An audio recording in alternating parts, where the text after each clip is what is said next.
All right, thank you. All right, this is CR 0124316665, State of Idaho versus Bryan Kohberger. Defendant is present in custody with counsel, Ms. Taylor, Ms. Massoth, Ms. Barlow. The state is represented by Mr. Thompson, Ms. Jennings, Mr. Hurwitz, Mr. Nye, and Ms. Allen. This is the time set for sentencing in this case. The defendant previously entered a plea of guilty to 4 counts of first-degree murder and 1 count of felony burglary.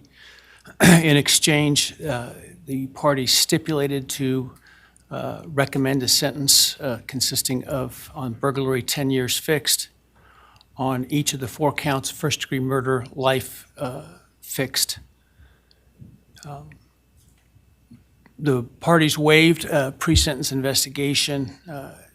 To my understanding, neither party submitted a sentencing memorandum or other materials for the court. Court is familiar with the file and the evidence submitted previously by the parties as it has reviewed them throughout the case and in anticipation of trial. Is there any legal cause why sentence should not be imposed at this time? No, Your Honor.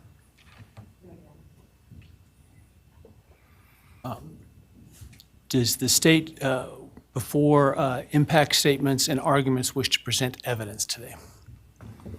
Your Honor, the state does not intend to present evidence in a documentary sense. We have provided the court through the clerk with photographs that we would like to use during the course of our sentencing argument. Sure. All right. Thank you. But no testimony other than impact statements? That's correct, Your Honor. All right, so with that, let's start with then impact statements. Ms. Jennings will be introducing the And my understanding, just so I'm clear, I indicated through the trial court administrator that we need to see if any of the victims wish to have the camera not running and audio only. And my understanding is all of them indicated they are fine with the video. Is that correct? Yes, Your Honor, that's correct. All right, very well. Go ahead, Ms. Jennings. Your Honor, the first, and we're taking these in the order, victim impact statements in the order that the charges were listed in the indictment. The first charge being burglary. So we will have Bethany Funk's statement, and she has asked that her friend Emilia Lont read that statement. All right, any objection to that? No objection. All right, very well.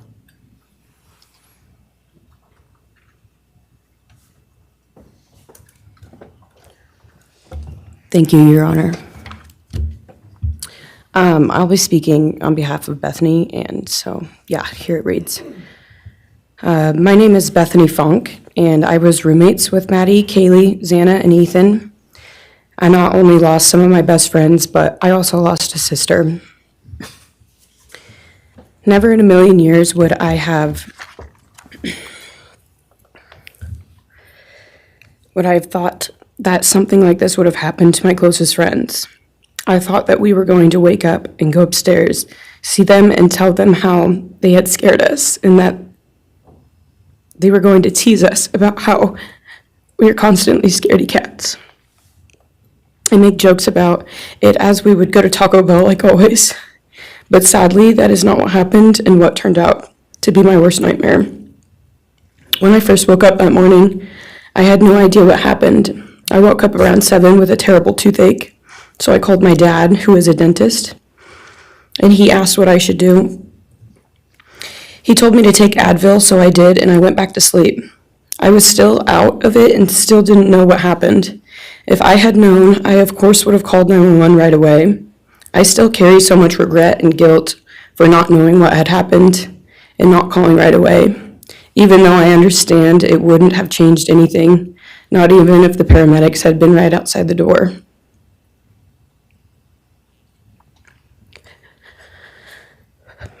I was so frantic that morning and scared to death, not knowing what had happened.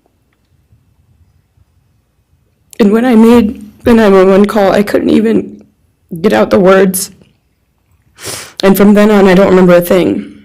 It was like my brain wiped that whole memory. That was the worst day of my life. And I know it always will be.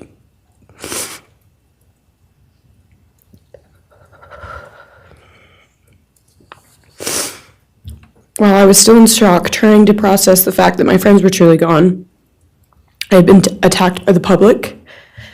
I was grieving, numb, and unsure of what had happened was even real. And at the same time, I was getting flooded with death threats and hateful messages from people who did not know me at all or know the dynamic of our friendship. Social media made it so much worse, and strangers made up stories to entertain themselves. The media harassed not just me, but also my family. People showed up at our house. They called my phone, my parents' phones, other family members' phones, and we were chased while I was still trying to survive emotionally and grieve the loss of my friends. I hated and still hate that they are gone, but for some reason, I am still here and I got to live. I still think about this every day. Why me?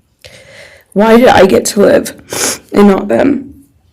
For the longest time, I could not even look at their families without feeling sick with guilt. I did not know what to say or what to do. I was terrified that my presence just made their pain worse, and I was still here when their kid, their siblings and their friends, their loved ones should have been here instead. After everything happened, I was afraid to go into my own backyard or alone in my house. I was scared that the person who did this would come for me next. I was always scared that the media would try to catch me at any moment of any day, even when I was just walking around my house. I made my parents close all the blinds during the day so no one could see me even in the slightest chance. I barely left the house, and when I did, I made sure I was never alone. I slept in my parents' room for almost a year. I made them double lock every door, set an alarm, and still check everywhere in the room just in case someone was hiding. And I still check my room every night before, and I double lock it. I have not slept through a single night since this happened. I constantly wake up in panics, terrified. Someone is breaking in, or someone is here to hurt me, or I'm about to lose someone else that I love. The fear never really leaves. For a long time, I could barely get out of bed. But one day I realized I have to live for them. They did not get the chance to keep living, but I do, and I will not take that for granted. So now every day I remind myself to live for them, and everything I do it with them in mind. I am still scared to go out in public, but I force myself to do things because I know that they would want me to keep living my life to the fullest. I am beyond blessed to still be here, and I refuse to take that for granted when they did not get a chance. Our house was not just a house, it was a home. It was where we laughed till we couldn't breathe, make meals, did crafts, binge watch reality shows, played games, and spent lazy days on the couch. It was movie nights, wine nights, morning debriefs, pranks, hot chocolate, cookies, and warmth. I will cherish those memories forever, and I will not let what happened erase how special our home was or how much those memories meant to me. Now I would like to share some bits and pieces of who they were as people and some of the memories that we shared. One of my favorite memories was Halloween, and we all went to Sigma Chi. But instead of partying, we just sat in an apartment, talking and laughing all night long. I do not think I've ever laughed that hard in my life. We did not care about the party, we were just happy to be with each other. Xana was 1 in a million. She was the life of the party.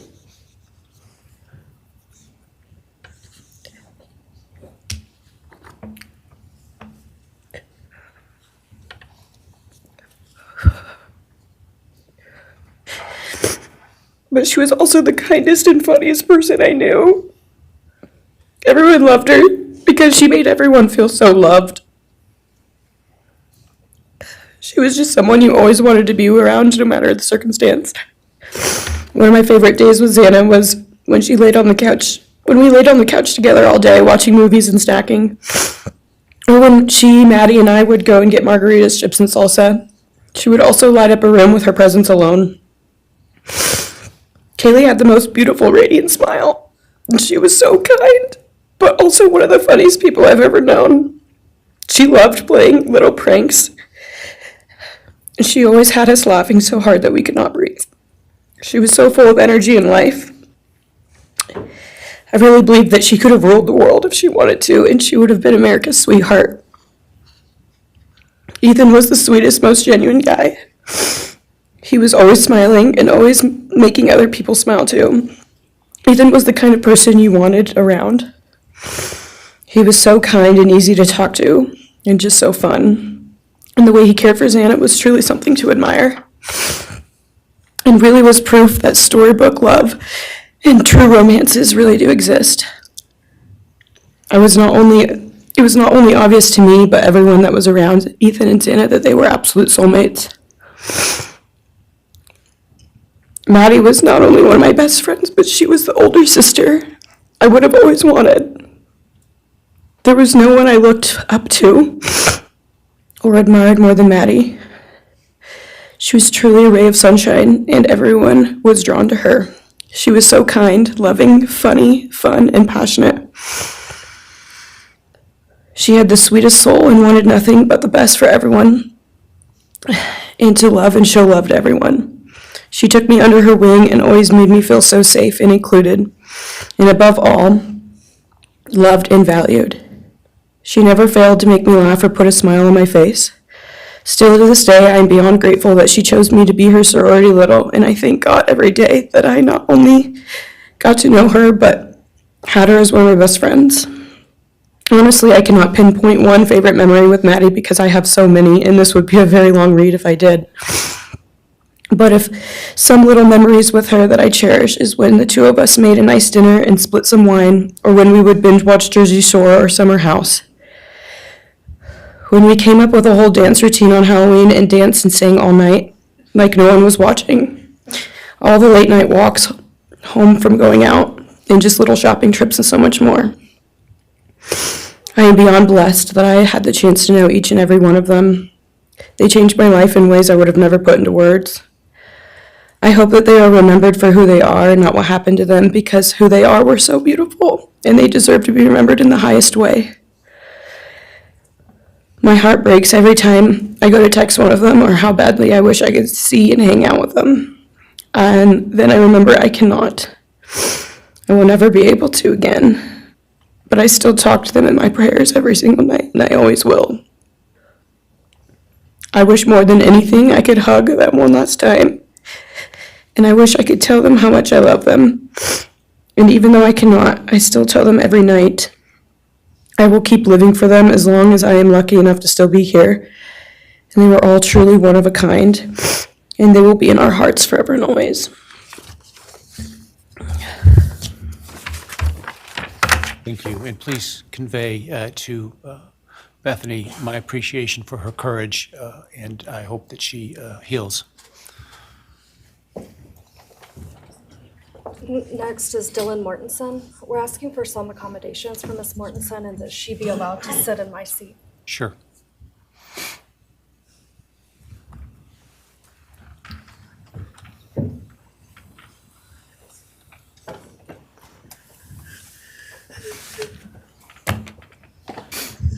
Dylan, just take your time, all right?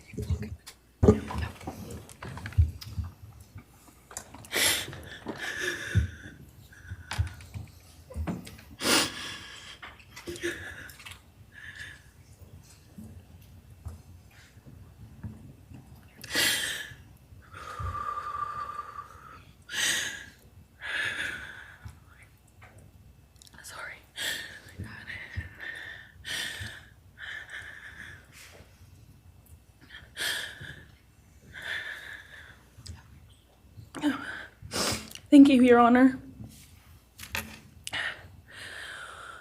What happened that night changed everything. Because of him, four beautiful,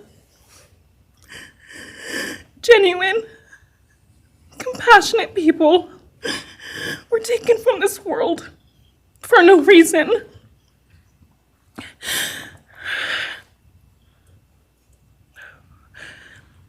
He didn't just take their lives. He took the light they carried into every room. He took away how they made everyone feel safe, loved, and full of joy. He took away the ability for me to tell them that I love them and that I'm so proud of them. He took away who they were becoming and the futures they were going to have. He took away birthdays, graduations, celebrations, and all the memories that we were supposed to make. All of it is gone. And all the people who loved them are just left to carry that weight forever. He didn't just take them from the world. He took them from me, my friends, my people who felt like my home, the people I looked up to and adored more than anyone. He took away my ability to trust the world around me. What he did shattered me in places I didn't know could break. I was barely 19 when he did this. We had just celebrated my birthday at the end of September. I should have been figuring out who I was. I should have been having the college experience and starting to establish my future. Instead, I was forced to learn how to survive the unimaginable. I couldn't be alone. I had to sleep in my mom's bed because I was too terrified to close my eyes.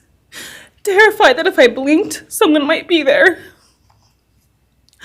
I made escape plans everywhere I went. If something happens, how do I get out? What can I use to defend myself? Who can help? And then there are the panic attacks. The kind that slam into me like a tsunami out of nowhere. I can't breathe. I can't think. I can't stop shaking.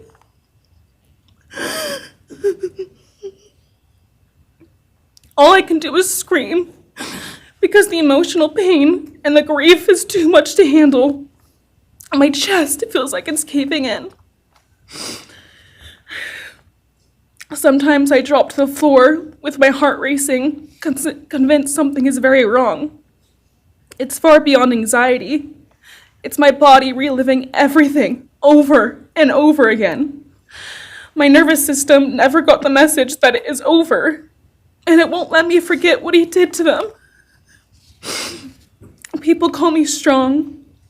They say I'm a survivor, but they don't see what my new reality looks like. They don't see the panic attacks, the hypervigilance, the exhaustion, the way I scan every room I enter, the way I flinch at sudden sounds. They don't know how heavy it is to carry so much pain and still be expected to keep going, and that's because of him. He stole parts of me I may never get back. He took the version of me who didn't constantly ask, what if it happens again? What if next time I don't survive?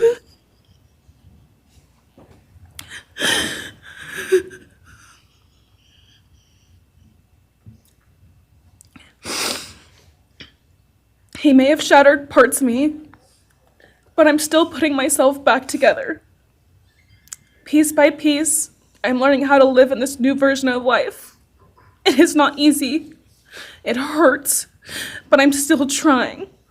Still trying, and I'm not trying just for me. I'm trying for them, my friends. About a year ago, I had a dream about them. I got to say goodbye. I told them I won't be able to see you again, so I need to tell you goodbye. They all kept asking why, and all I could say was, I can't tell you, but I have to. When I woke up, I felt shattered and heartbroken, but also strangely grateful. Like maybe in some way that dream gave us the goodbye we never got. Still, no dream can replace them, and no goodbye will ever feel finished. He is a hollow vessel, something less than human. A body without empathy, without remorse. He chose destruction. He chose evil. He feels nothing. He tried to take everything from me. My friends, my safety, my identity, my future. He took their lives, but I will continue trying to be like them to make them proud. Living is how I honor them. Speaking today is to help me find some sort of justice for them. And I will never let him take that from me. He may have taken so much from me, but he will never get to take my voice. He will never take the memories I had with them. He will never erase the love we shared, the laughs we had, or the way they made me feel seen and whole. Those things are mine. They are sacred, and he will never touch them. I get to feel sadness. I get to feel rage.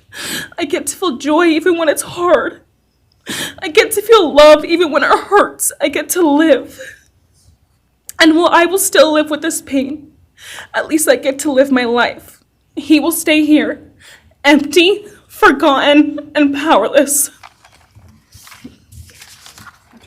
Dylan, thank you so much for your courage. I appreciate it.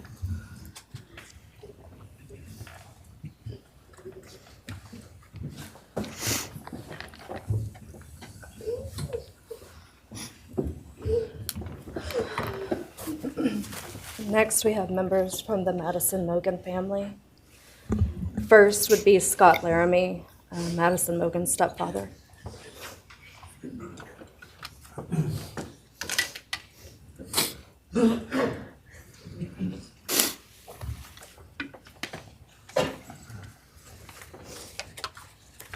Standing by him is Karen Laramie, Madison's mother. Thank you, Your Honor. My name is Scott Laramie. I'm Maddie Mogen's stepfather and the husband of Maddie's mother, Karen Laramie. I will read this victim impact statement on behalf of Karen and myself. Maddie was our gift of life, our purpose, and our hope. Maddie quickly became Karen's joy, identity, and purpose in life. I joined Maddie's life when she was 2.5 years old. The experience transformed me into a life of joy, love, and family. Maddie was bright, beautiful, kind, empathic. She listened carefully to others and was observant, seeing and caring about the hearts and the minds of all she encountered. She loved music and music festivals. She had a wonderful sense of humor. She excelled in school.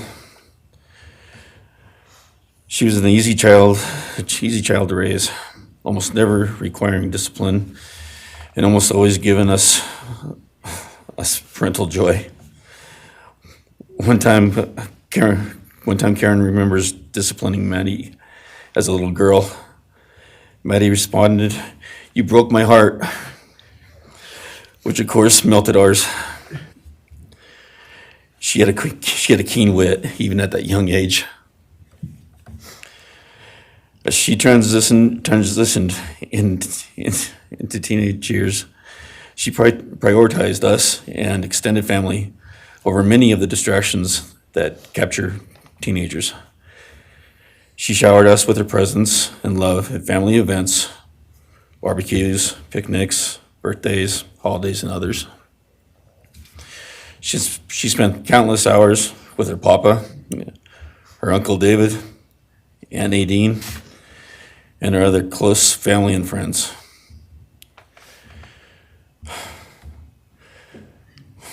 This world was a better place with her in it. As she reached adulthood, Maddie applied her studies to be a marketing professional, entering into an internship at Payne West, and started planning her professional future.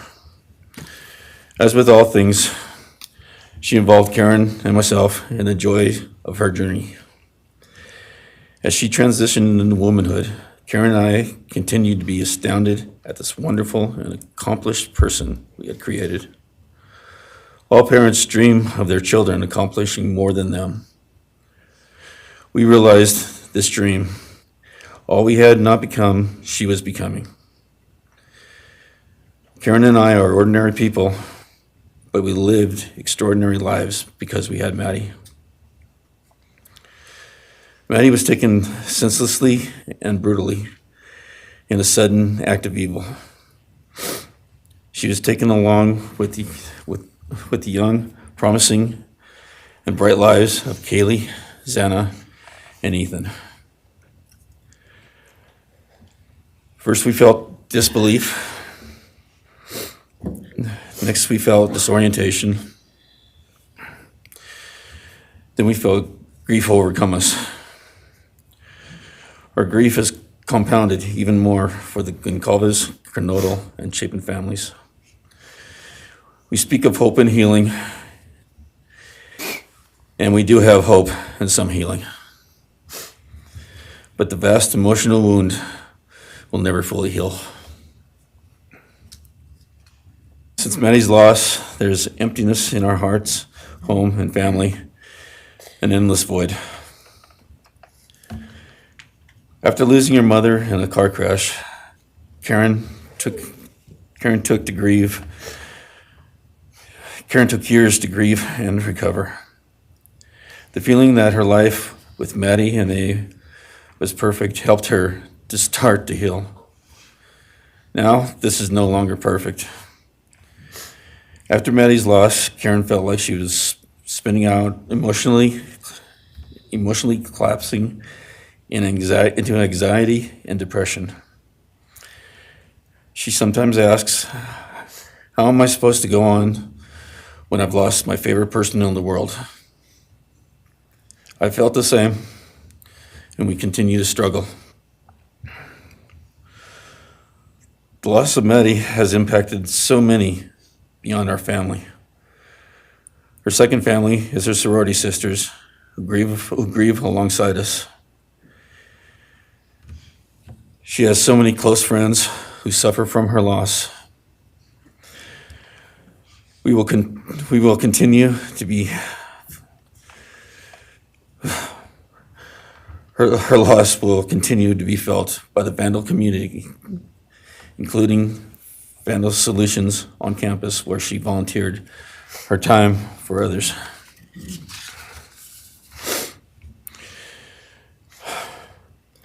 It helps us to know Maddie is in heaven now, freed from the trials of this earth. We, however, continue to live on without the grace and support of her presence. We will grow old without our only child, our bright, beautiful friend and daughter. In the end, there are no words that can accurately capture the devastation of losing Maddie. We will endure, and we will go on. For Maddie, we will not let our grief consume us. For Maddie, we will continue to love and care for our family and friends, including the families of Kaylee, Xana, and Ethan. We will remain united with them. We can only hope that others out there suffering similar losses can look to us and see that we can overcome hatred, darkness, and evil. We know the law allows us to comment on the defendant and his sentence. As for his sentence, we support the plea agreement. Society needs to be protected against this evil. As for the defendant, we will not waste our words, nor will we fall into hatred and bitterness. Evil has many faces, and we now know this, but evil does not deserve our time and attention. We are done being victims.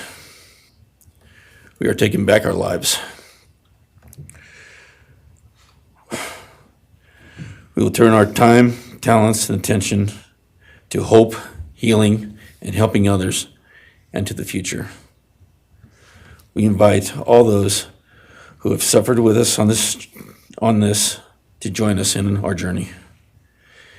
We can make this world a better place. We can move on from tragedy. Adversity will visit us evil will visit us, but we will overcome. We can and will endure. Karen and I express our gratitude to Your Honor and to the prosecution team for allowing us the opportunity to make this statement. Thank you. Thank you so much for your courage, and I am so sorry for your loss. God bless. Your Honor.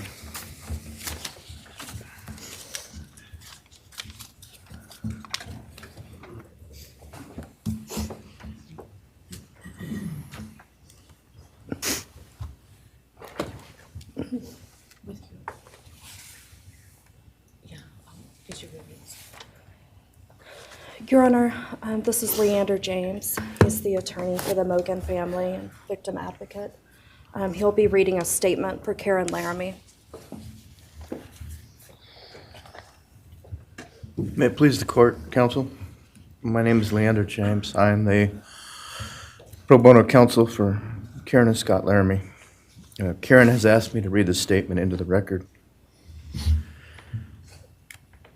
I thank my husband, Scott, for his statement, his courage, and his unending love and support during this dark time.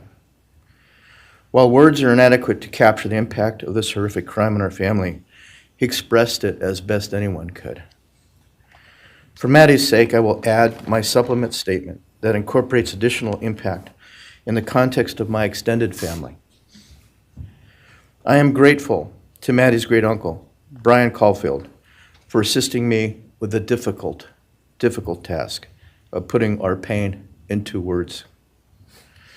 For me and my extended family, Maddie was our hope and our light. Her beauty, both outside and in, shone its light upon everyone with whom she came in contact. Her beauty, she carried that hope and light into the future for our entire family. We have memories of our Maddie and grief and pain at her being taken from our presence. Any one of us would have given our own light to have been outshone by hers. We now look to our Creator to know that her light continues where we look to see her in His presence. Those who commit evil for their own twisted gains and purposes truly defile the efforts and sacrifices of mothers, fathers, families, teachers, clergy, public servants, service members, and all those who commit themselves to the greater good, freedoms, and the future light of our nation. Condemnation falls heavily upon those who squandered the lives of our future hopes and dreams. Some may offer forgiveness for what the defendant has done. However, we cannot at this time, or perhaps ever, nor will we ask for mercy for what he has done. His acts are too heinous, the agony and grief he has caused too great. But we will waste no further words or thoughts on him. For Maddie's sake, we will move on. We will do our best to carry Maddie's light into this world and make it a better place. I thank the court and the prosecution for allowing me the opportunity to make my statement, and I thank all those who have and will support my family and the families of Kaylee, Xana, and Ethan. Thank you. Thank you. Thank you, Mrs. Laramie. Appreciate it.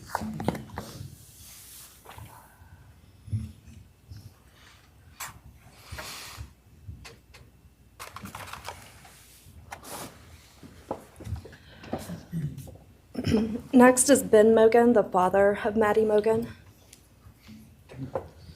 Yes, of course.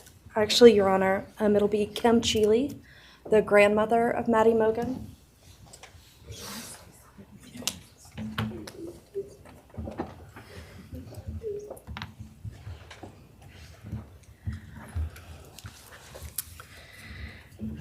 My name is Kim Chile. I was Maddie Mogen's paternal grandmother, as Ben Mogen, her father, is my son.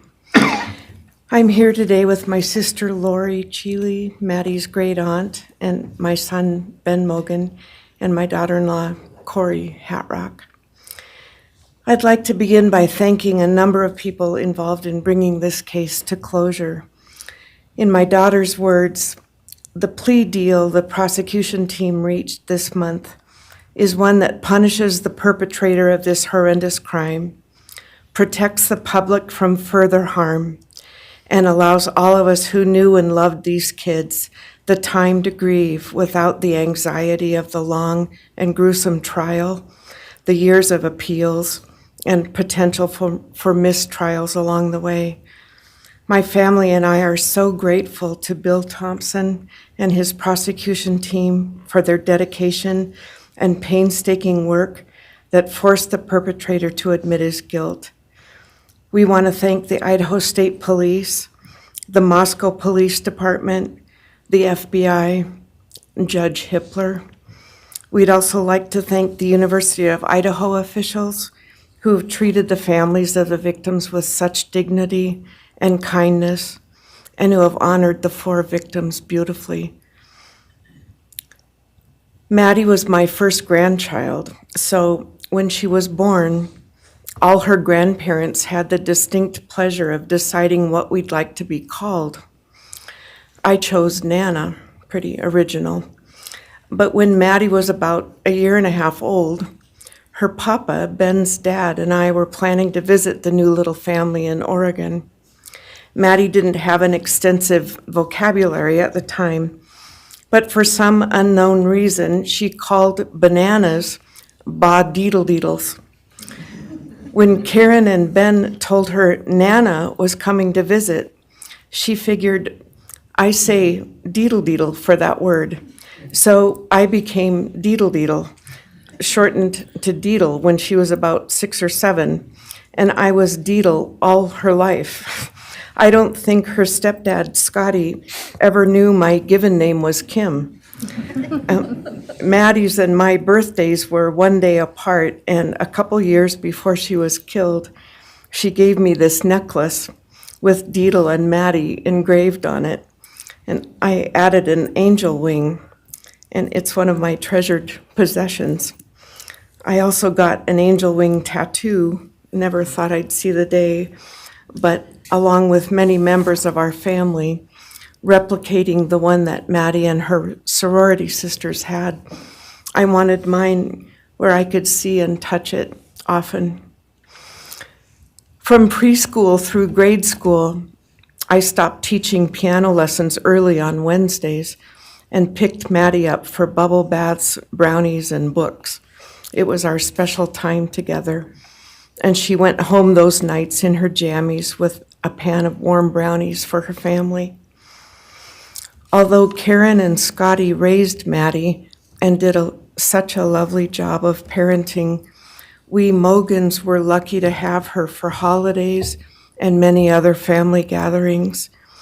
We'll always have our treasured memories of Maddie growing up in our big, extended, cooperative family, and I thank Karen and Scotty Laramie for being so generous and open and sharing Maddie with her Mogen side of the family.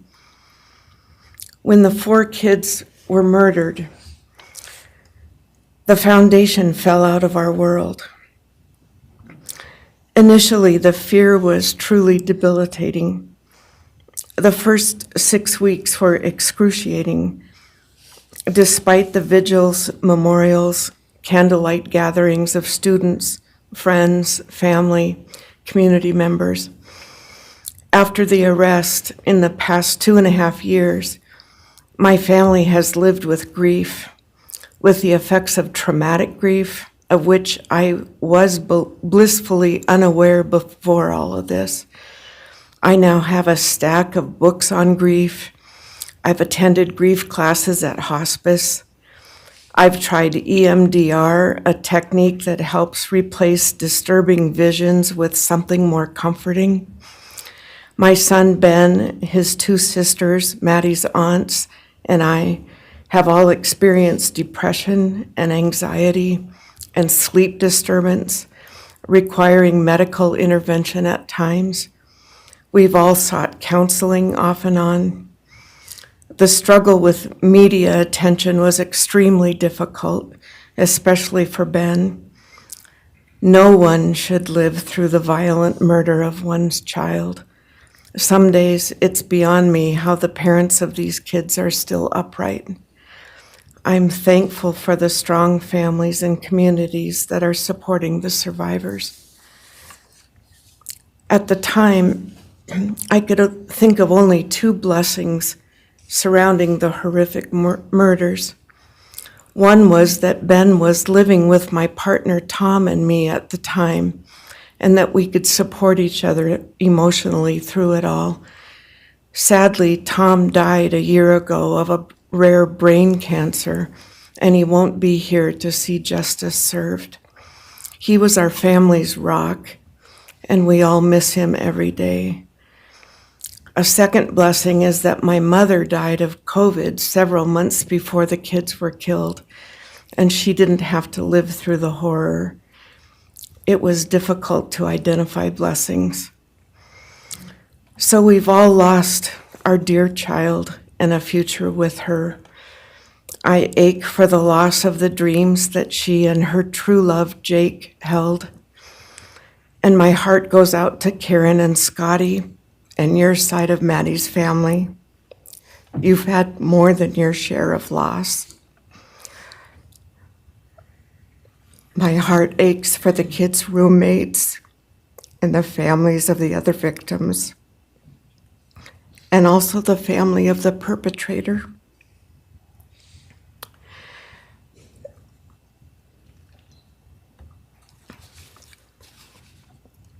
Going forward, we Mogens are choosing to put our energy and focus into honoring Maddie's too short life and sweet spirit by celebrating Maddie May Day, which my two daughters established. On May 25th each year, Maddie's birthday, we encourage folks to do random acts of kindness in Maddie's name. In my daughter Katie's words, may we all protect our peace in whatever way possible, unite in community, and focus on joy. Please do an act in kindness in Maddie's honor during this week, so a glimmer of Maddie's light may live on. Thank you. Thank you, and I appreciate your courage, and bless you and your family. Thank you.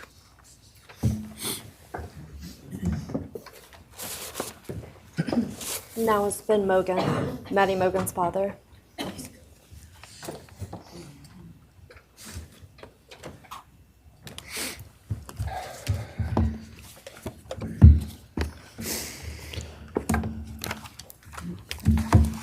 I'm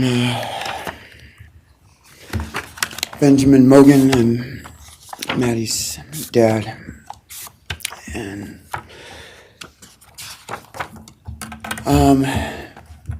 first I just want to say thanks to all the people that helped bring this all to a close. I know it's not the resolution that everyone, wanted, but I think that that everyone worked so hard, and we really appreciate all their efforts. It was such a hard thing to go through for everybody.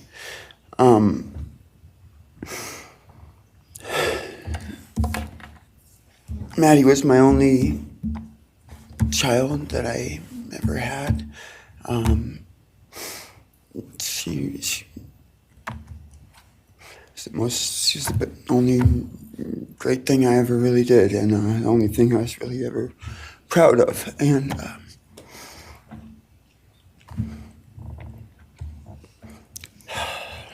I thought we would have the rest of our lives together to be together and to know each other, and I took for granted the times, she was in college, and I thought, oh, well, we'll have the rest of our lives to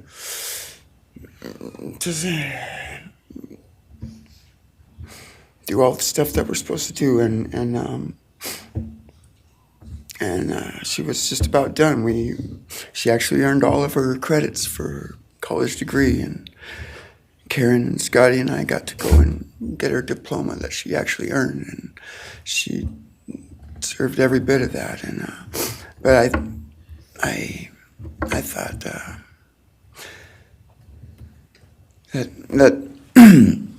that was going to be just the beginning of a long life together, and we never got that. Karen and Scotty did such a great job raising her after Karen and I split up, and I'm so thankful for Scotty and the role that he played in her life when I wasn't able to. But we got to spend a lot of great times together, Maddie and I. She was my favorite person to go to a concert with. We got to see some fun shows together, and I told her, if there's ever a show that you want to go to, let me know, and I'll get you tickets for you and your friend, or if we want to go together, we'll make it happen. And my favorite memory with her was when the Mac Miller show sold out here in Spokane, and everyone wanted tickets, no one could get them, and on the last day before the show, they did a radio thing, and I got 4 meet and greet tickets for Maddie and her friends and me to go and see the show, and that was her favorite artist at the time, was Mac Miller, and he's gone now too, and my little cousin Zach drove us all there that night, and he's gone too, tragically, and anyway, the last thing that she ever wrote to me was this Father's Day card, and I'm so glad I still have it. I'm just going to read what she said. It says, "Happy Father's Day. I hope you have the best day. I can't wait till we can hang out again soon. I'll be in Coeur d'Alene, 624 to 74. Hopefully we can find a time then. I love your birthday card that you sent me, by the way. Maybe we can see a concert sometime soon. I'd love to see the gorge when it's not so smoky out. I hope you're doing well. I'm proud of how far you've come. Thank you for always encouraging me to do my best. Love you lots and lots. Love, Maddie May." She did encourage me to not just to do my best, but to live on. I went through a lot of issues with addiction and with substance abuse, and when I wasn't wanting to live anymore, she was what would keep me from just not caring anymore, and knowing that she was out there and that she was just such a beautiful person kept me alive a lot of rough moments, and I'm so glad that she was able to meet Jake. He was the only one that actually ever got to take her to the gorge.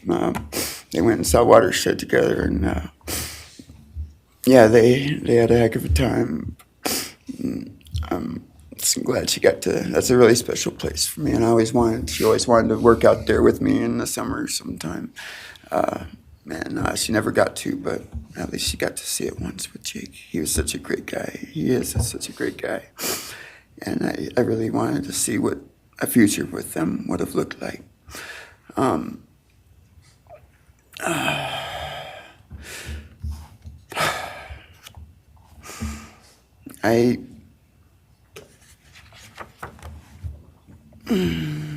never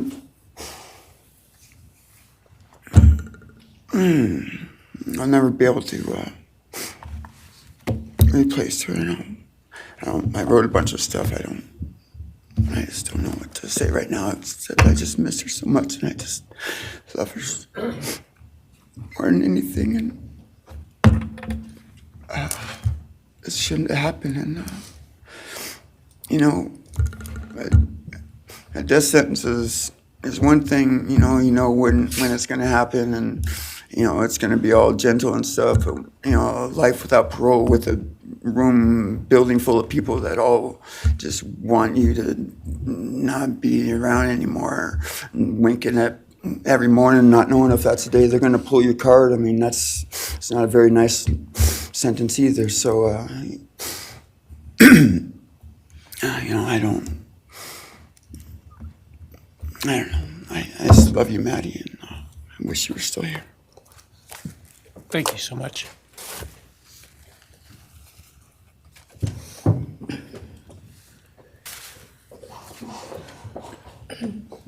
Your Honor, next would be members from the Kaylee Goncalves family. First will be her father, Steve Gonzalez.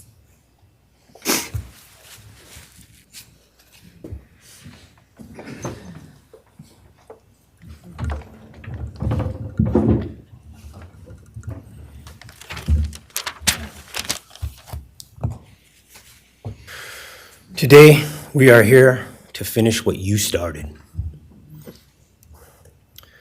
Today, you've lost control. Today, we are here to prove to the world that you picked the wrong families. The wrong state, the wrong police officers, the wrong community. You tried to break our community apart. You tried to plant fear. You tried to divide us. You failed. Instead, your actions have united everyone in their disgust for you. I just learned from these lead investigators, to their shock, they worked in an investigation and actually worked with Pennsylvania police officers and the federal FBI. You united everyone. Everyone was united after you. None of us are divided. We are united in our disgust and our love for these children. Today you have no name. Because when this all started, we all came together and we said, let's stop even talking about his name and just use initials. So even the media just calls you BK. That's all you are. Looking back when the police officers knocked on my door, told me what happened to my child, told me what happened to Maddie Mae, I don't think he was even out of the driveway before my kids turned around, looked at me and said, what do we do, Dad? I told them, you get to work. You get your ass to work. And we started calling, we started texting, we started emailing. And you know what? Within hours, we had your white car on the camera. We knew from the very beginning we had you. Police officers tell us within minutes they had your DNA, like a calling card. You were that careless, that foolish, that stupid. Master degree, you're a joke, complete joke. But we took this disaster and we did what we could. We put everything online. We took our kids, we took our images, we took everything that they did, their videos, their photos, the girls' pranks, Ethan singing. We put it out there, we shared it with the world. And the world united. And all they ended up, when they talked about this case, is they talked about Kaylee Jade, Maddie Mae, Xana, and Ethan. Everything what these people meant to us, a father, a mother, a brother, a sister, we shared that with our community. Then we shared it with our state. We shared it with the country, and eventually we shared it with the world. The world's watching because of the kids, not because of you. Nobody cares about you. You're not worth the time, the effort to be remembered. In time, you will be nothing but two initials forgotten to the wind. No visitors, nothing more than initials on an otherwise unmarked tombstone. From this moment, we've all started From this moment, we will forget you. We want to all leave in closing one last thing. You picked the wrong family, and we're laughing at you on your trip to Penn. That will be today or tomorrow. I'll close with, God bless all the men and women that worked on this case and all the hard work that you guys did. You guys allowed us to grieve and allowed us to get through this. The amount of work that you guys put together and the way that you guys put it together was beautiful. There was hard times to be expected. But thank you all, and God bless. Thank you.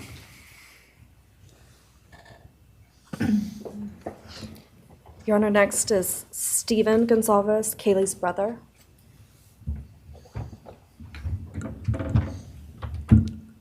Steven's actually gonna pass. I'm gonna go. Okay. Olivia Gonzalez, Kaylee's sister.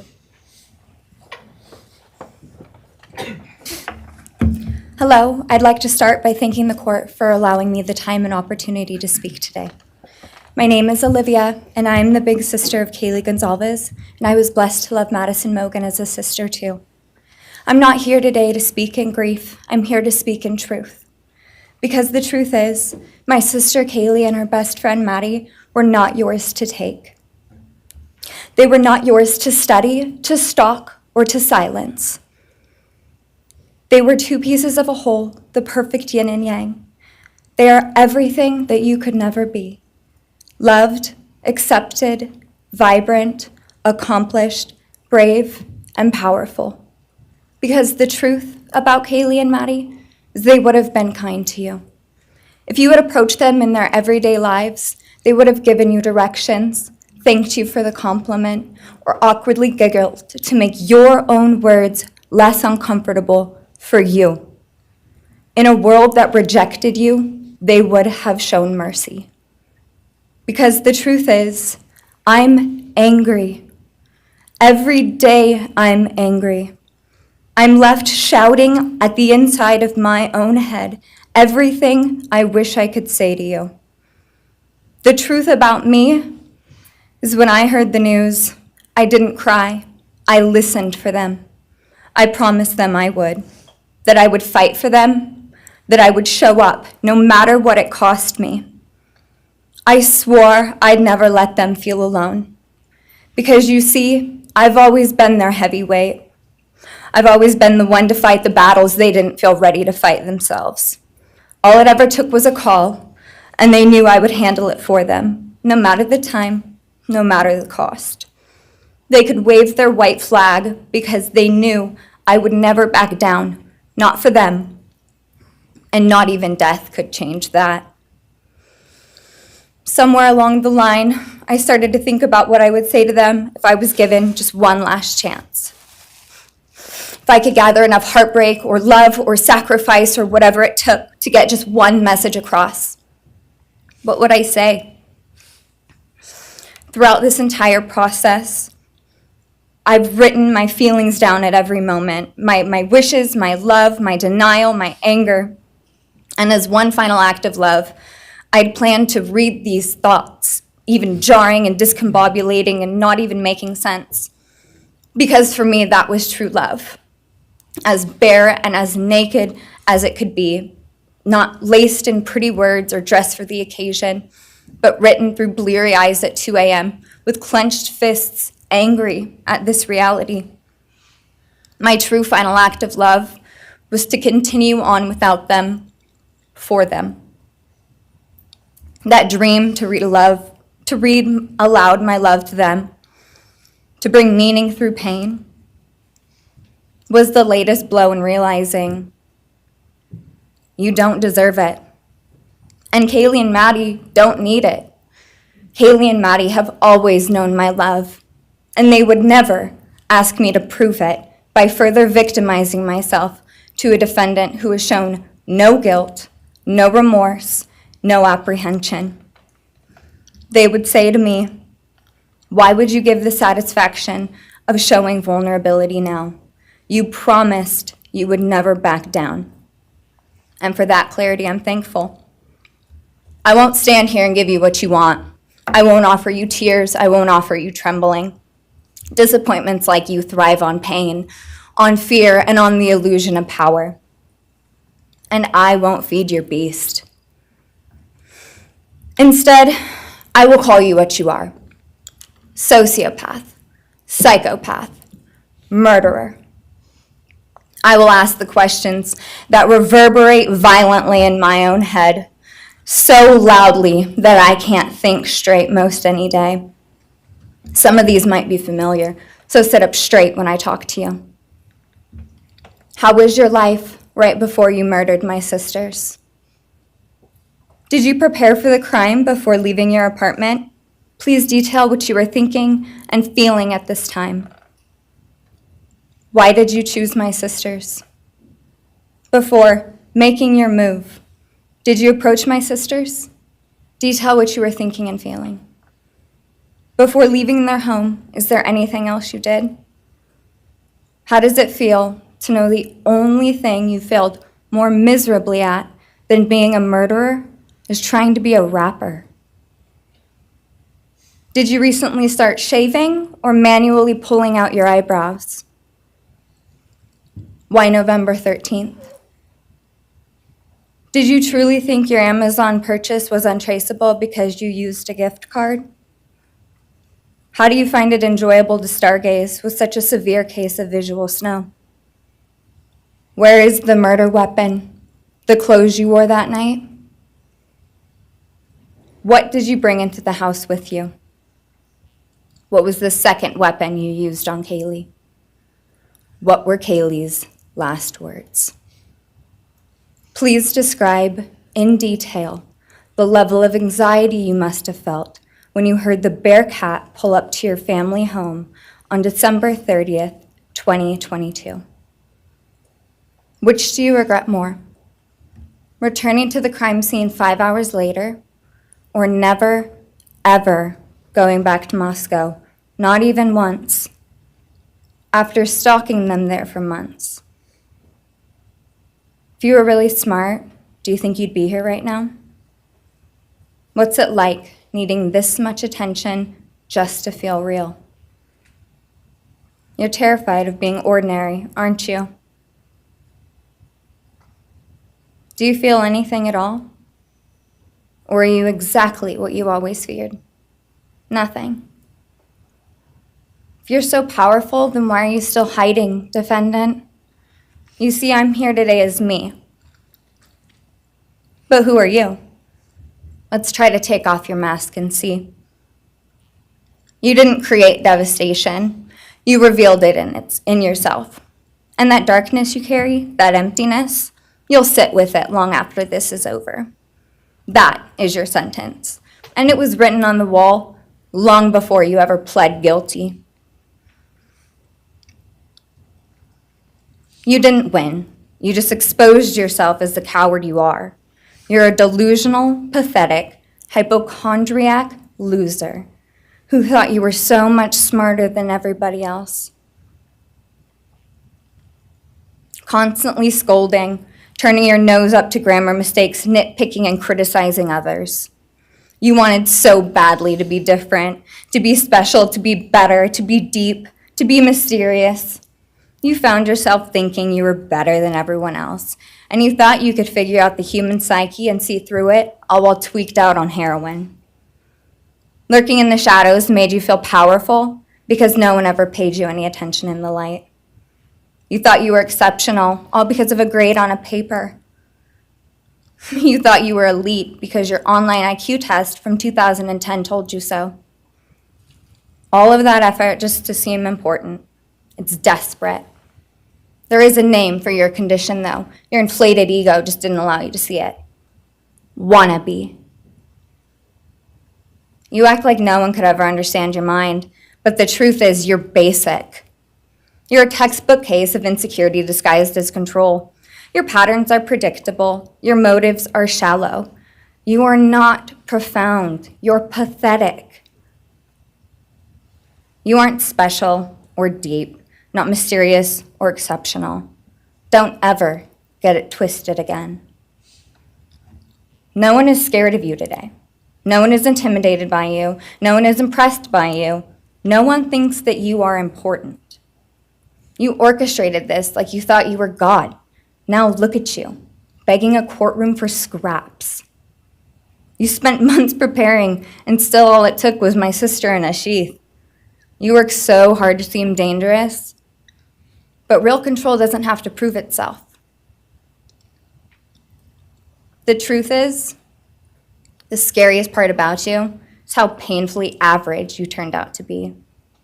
The truth is, you're as dumb as they come. Stupid, clumsy, slow, sloppy, weak, dirty. Let me be very clear. Don't ever try to convince yourself you mattered just because someone finally said your name out loud. I see through you. You want the truth? Here's the one you'll hate the most. If you hadn't attacked them in their sleep, in the middle of the night, like a pedophile, Kaylee would have kicked your fucking ass. Thank you. Thank you.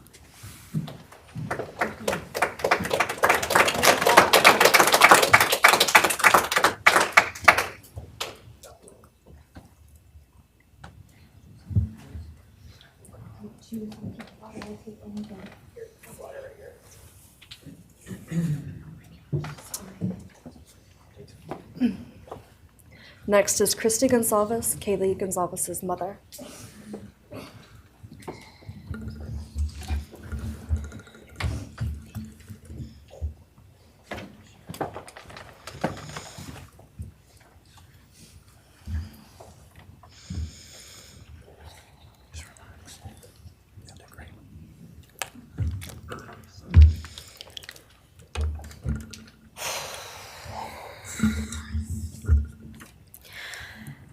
Thank you, Your Honor.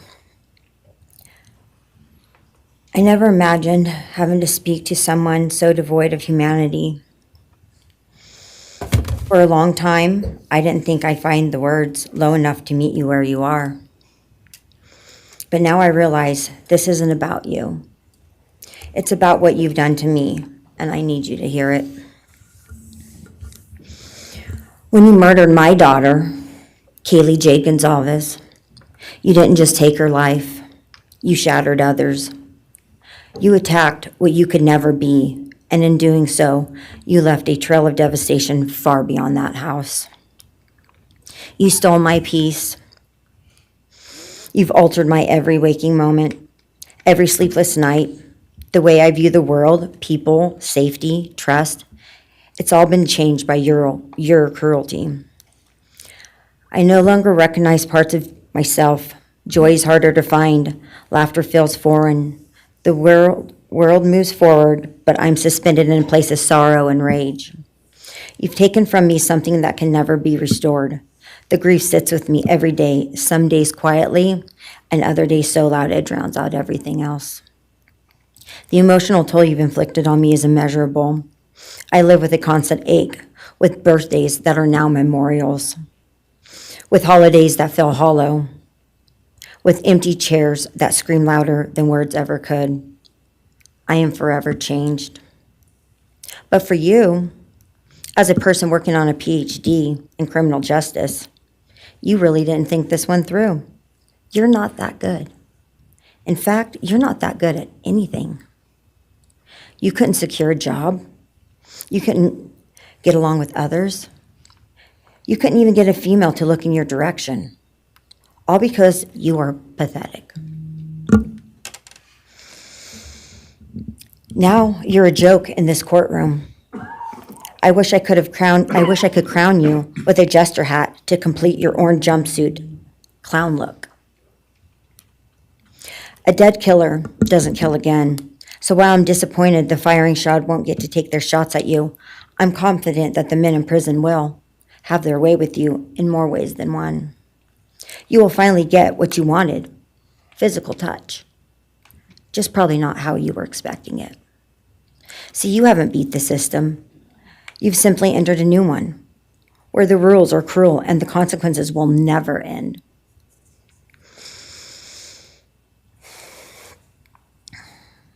You are entering a place where no one will care who you are and no one will ever respect you. You will be forgotten, discarded, used, and erased. You will always be remembered as a loser, an absolute failure. And when those prison doors slam shut behind you, I hope that sound echoes in your heart for the rest of your meaningless days. I hope it reminds you of what we all already know. You're nothing. May you continue to live your life in misery. You are officially the property of the state of Idaho, where your fellow inmates are anxiously awaiting your arrival. But it's okay, because they're there to help you. Hell will be waiting. Quick message from our youngest daughter.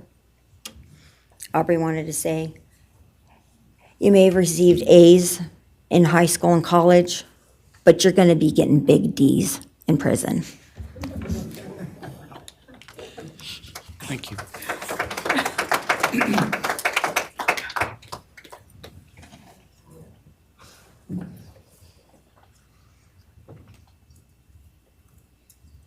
Do we have more from the Gonzalez family, or are you? Yes. Next would be Shannon Gray, the Gonzalez family attorney. He'll be reading statements from Kaylee Gonzalez's grandmothers. Well,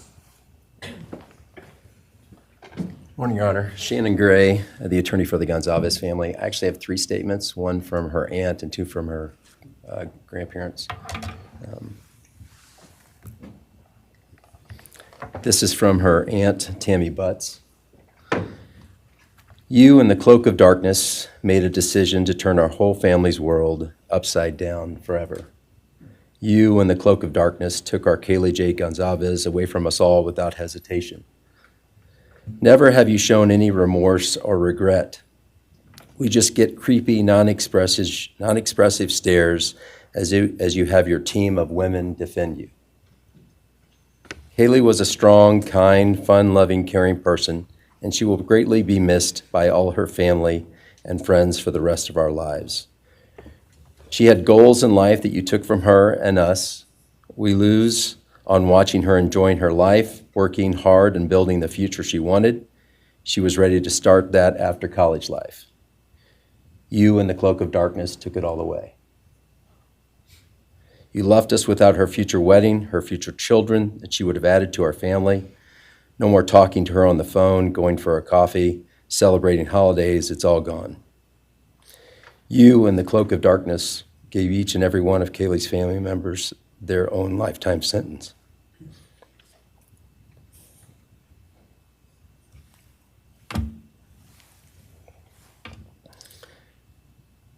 You, in the cloak of darkness, also took our Maddie Mae from all of us. She was so genuine, caring, polite. She was part of our family. You came in, harmed our children that were younger women than you in their own beds. You're nothing, you're a coward. It's not right that you have received life. I pray that you meet your end in the cloak of darkness, burn in hell. I have 2 other statements, Your Honor.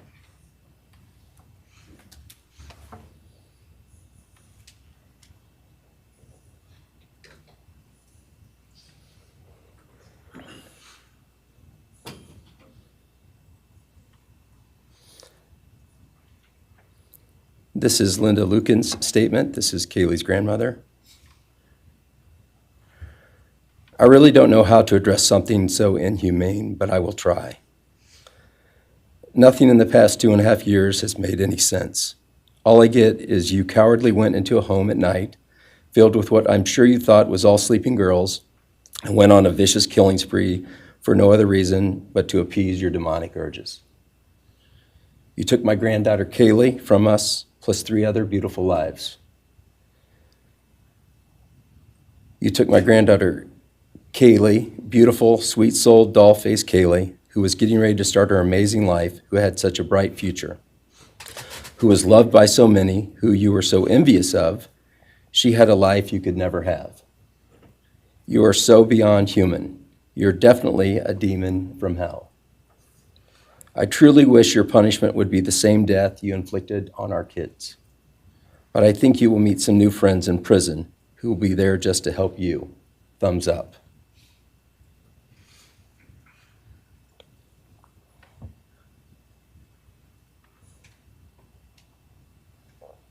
And I have one last statement, Your Honor. This is from Cheryl Gonzalez, Kaylee's other grandmother. John 1:5 says, "Light shines in the darkness, and the darkness overcomes it not." Somewhere in your life, some jealousy, envy, ego, something went dark. It pushed out all light until you became dark and evil. And when you saw my granddaughter and her friends, their light, because they have such a light, you couldn't stand it. Because the darkness in you could not stand the light in them. And so you decided to destroy it. Cowardly, you walked into their rooms in the dark and took their lives, hoping to get rid of your darkness. But you didn't. You failed. Because you know what was once a light shown only to their friends, families, and loved ones is now all over the world. Everyone sees it. Their smile, their beauty, their plans, everything they were and had.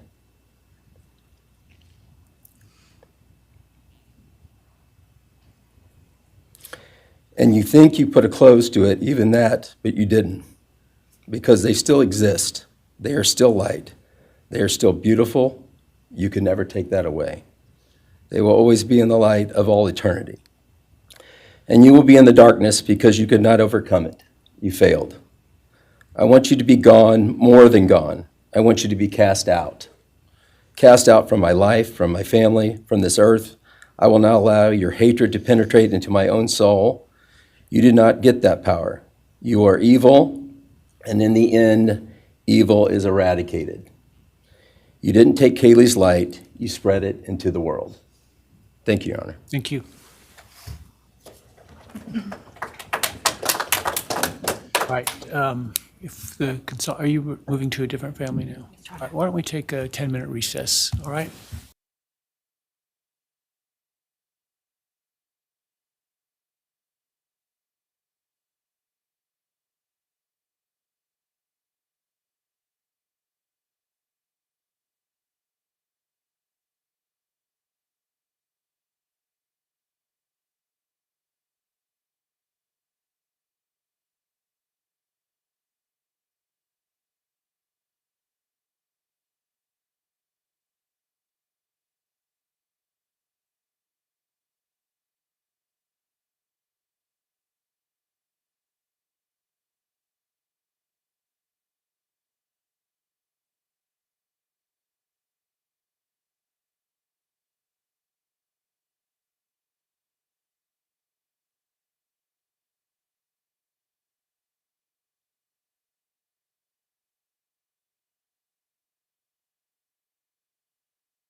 Be seated.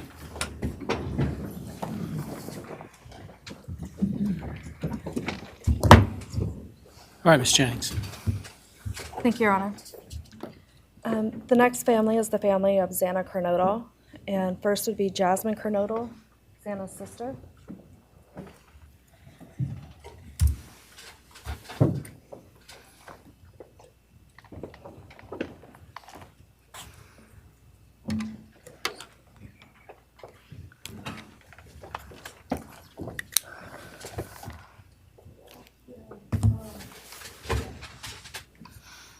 Just want to say thank you to everyone who's been involved in this and just for all the hard work and dedication you guys have put into this. I also want to thank everyone for the support and just my family and friends who've been around through this time.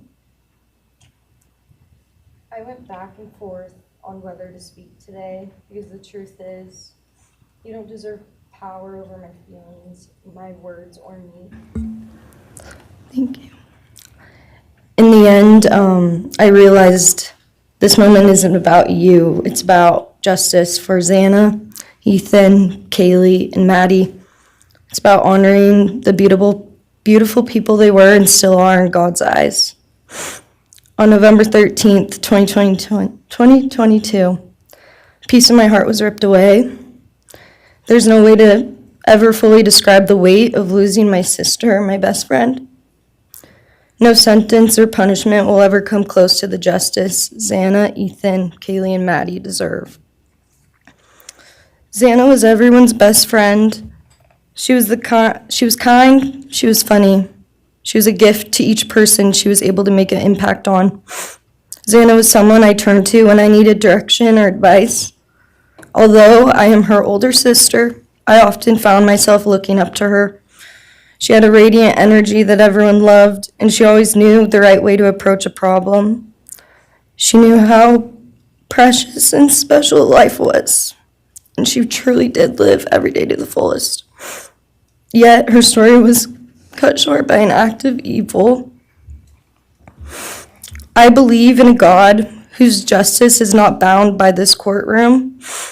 I find peace knowing that judgment ultimately belongs to Him.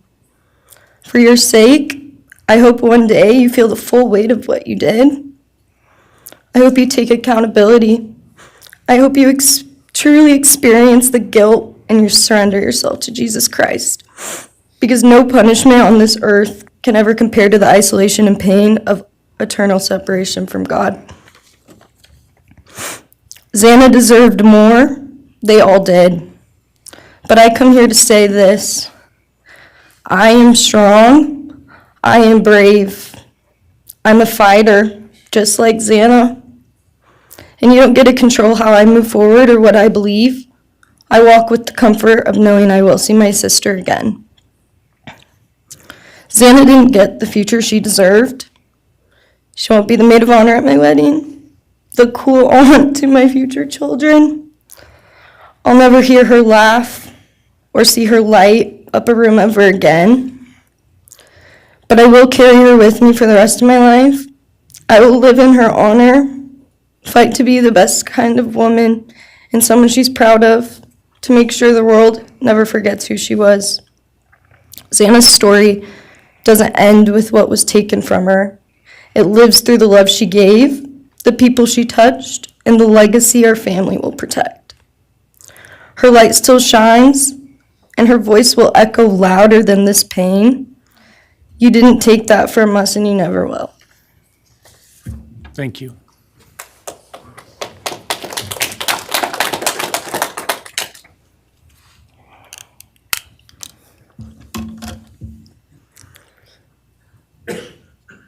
I just want to say before I start, I'm Xana's dad, Jeff Kernodle.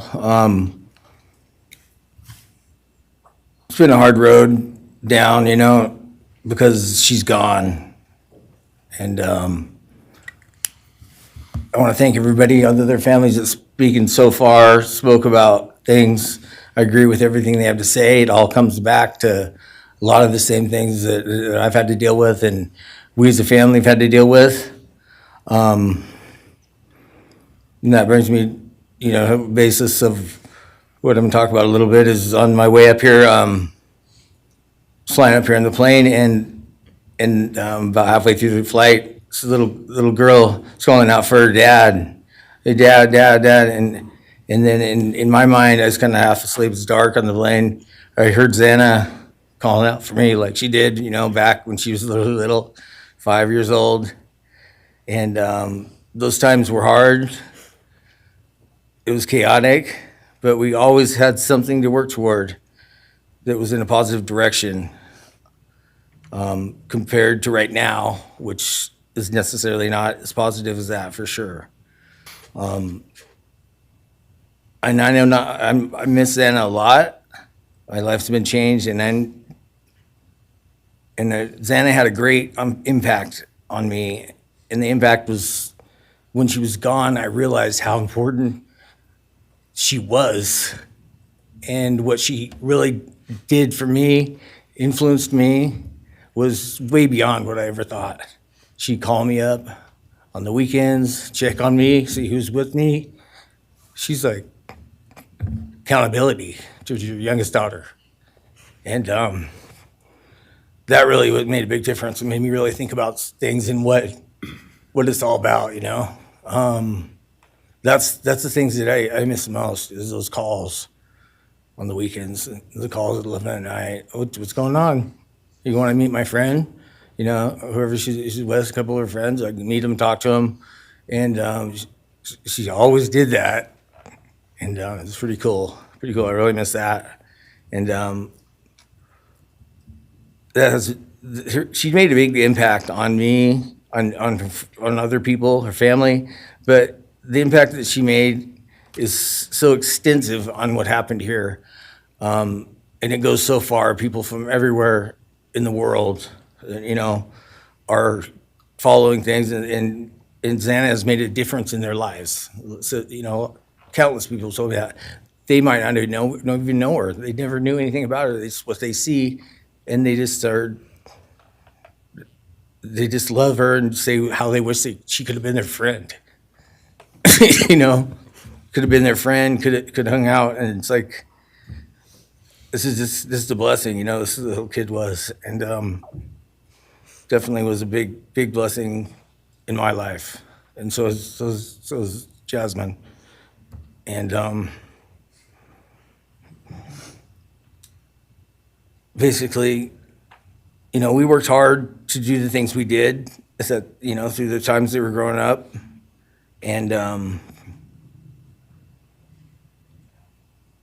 through those times, I realized that I wanted both of them to graduate college, and that'd be the ultimate thing for them to do to prepare for the world. Then it came back to me, Xana didn't get to finish college.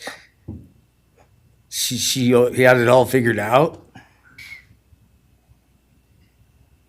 And this all came back to me when I was there, and that little girl was on the plane doing that. It's like where I was going, what I was going here for. And then I just realized and thought to myself about the wonderful life that she had and we had together. And I still get to have with Jasmine, but that's the part that really counted. It's the part that really counted, is those memories. And those are what I have left, the memories with her and the ones I can make with her and the life that I can go on with now, which is what she wants. And I say that in present tense because that's what she wants, because I've been told that, I've had countless ways that she's out there and has a way to communicate, which I'm very grateful for.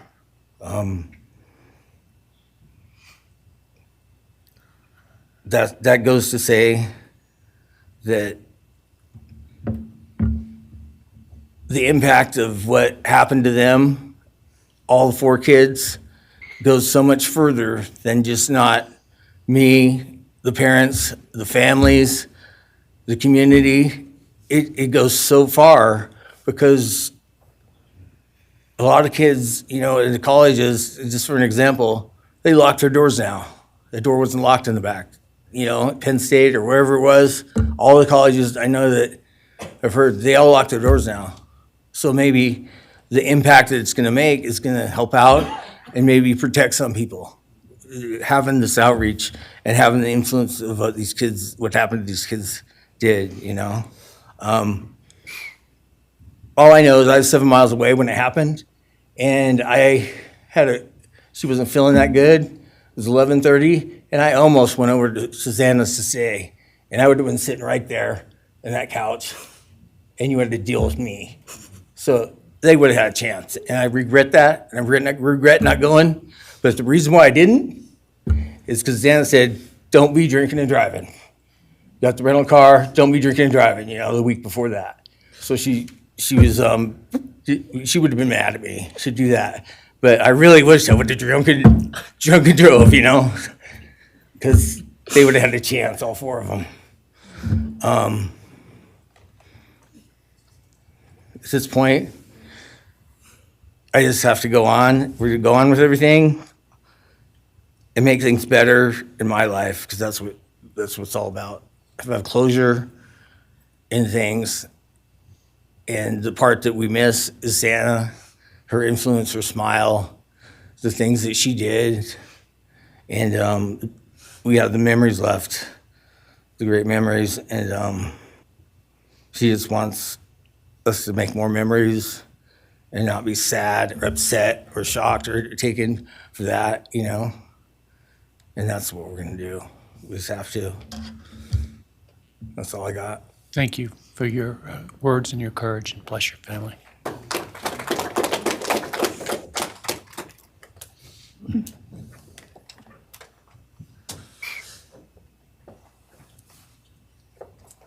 Next, Kim Kernodal would like to address the court.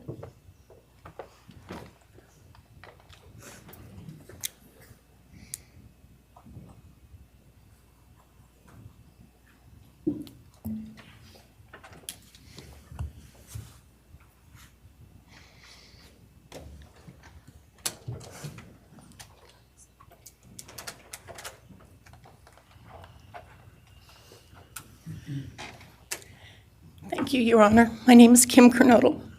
I am Xana's aunt. I was very blessed to have her in my life, in our family. And I thought I had everything in my head, what I wanted to say, but it kind of went out. And I'm always looking for the positive thing, because evil, hate can destroy people.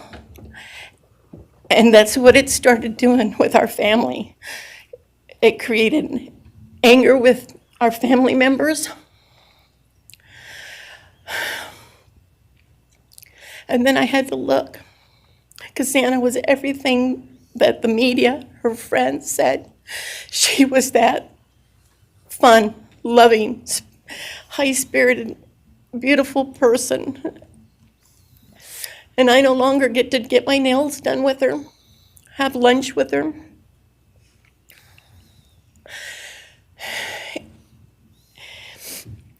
Sorry. But how I look at it now is this tragedy, this horrible tragedy on all of the 4 children, has brought us closer. You united us with your actions. We're united now, and we're stronger than ever. We have family and friends now that we never knew we had. And, this is probably going to bother everybody, but Bryan, I'm here today to tell you I have forgiven you, because I no longer could live with that hate in my heart. And for me to become a better person, I have forgiven you. And anytime you want to talk and tell me what happened, get my number. I'm here, no judgment, because I do have answers or questions that I want you to answer. And I'm here. I'll be that one that'll listen to you, okay? Thank you, Your Honor. Thank you very much. My name is Stratton Kernodle, and I'm Xana's uncle, Jeff's brother. Sitting here today listening all the stories and feelings and feeling the pain from everybody is a pretty powerful thing. It's each time a statement was read, it sort of would tug into my center core as I felt everybody's anguish. And Xana meant a lot to us, and we loved her very much. But I started thinking about, instead of rehashing everything that everybody else has talked about, I wanted to direct it another direction toward Bryan and what he's done to his family, his parents, his siblings, his friends, his universe. He has contaminated, tainted their family name, and pretty much made a horrible, miserable thing to be ever related to him. And I know that that's what he has to live with, and that has to be his pain. And that's all I have to say. Thank you.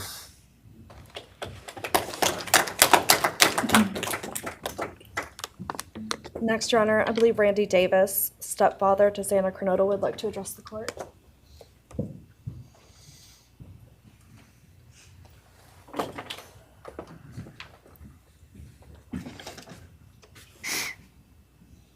Hi, my name's Randy, stepdad of Xana. I just feel the same way we all do. All of us are united because of something that happened.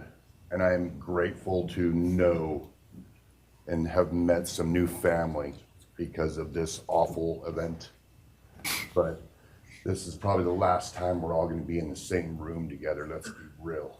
So I can say, I love you all, and I feel your pain. And just God bless us all, you know? Just get through it. I had stuff wrote up. It was probably best I didn't read it out. Probably get kicked out of here, so. You know, I'll share one thing to you guys, not to you, with Xana.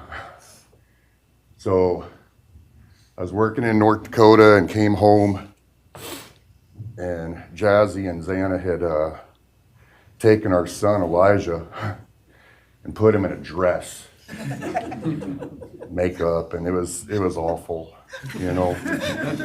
I was like, I don't know. She was funny.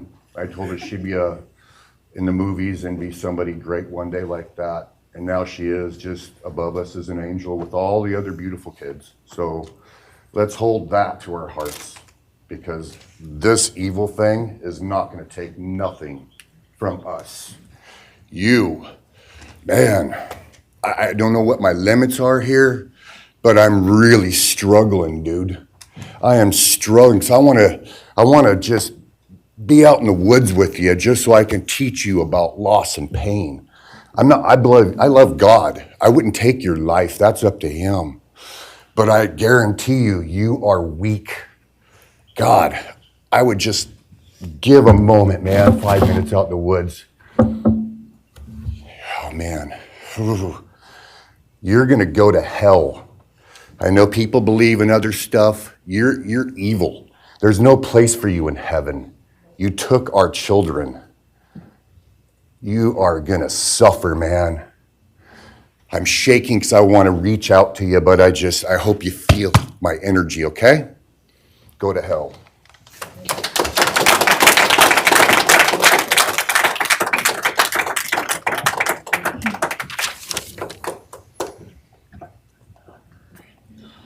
Next is Cara Northington, Xana's mother.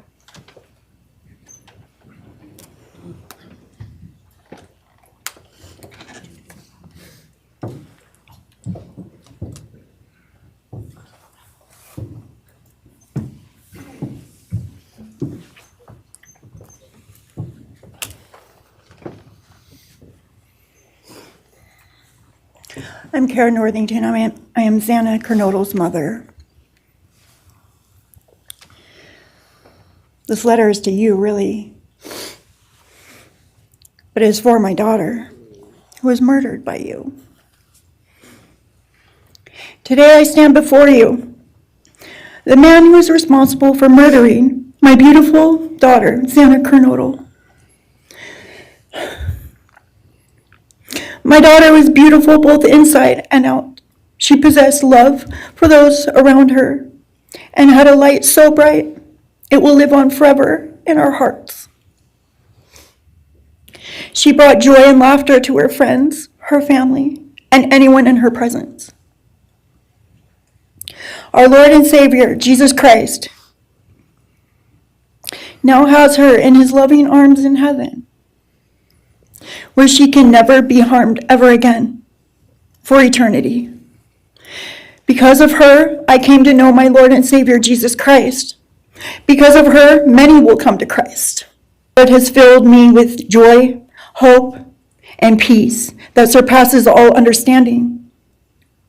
Jesus has allowed me to forgive you for murdering my daughter without you even being sorry or asking for this.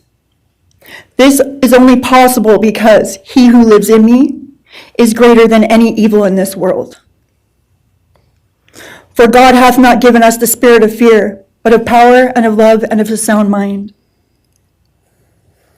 I do not fear you or even let you rent space in my head anymore. This forgiveness has released me from any and all evil you have inflicted on me and my family. It has allowed me to let our Lord deal with you. You have accepted a deal that will prevent you from receiving the death penalty. Nothing man can do to you can ever compare to the wrath of God. Inevitably, you will stand before our Lord and will have to answer to him over the sins you have committed in murdering our children. I pray you come to the end of yourself before that day. Whether you like it or not, heaven is for real, and so is hell. The innocent life of Xana that you stole from myself and my family, and the destruction it has caused.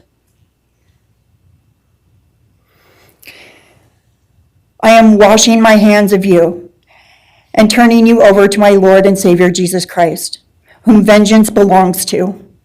In closing, I want to read a passage from the Bible, Ephesians 6, King James Version. Finally, my brethren, be strong in the Lord and in the power of his might. Put on the whole armor of God, that ye may be able to withstand the wiles of the devil. For we wrestle not against flesh and blood,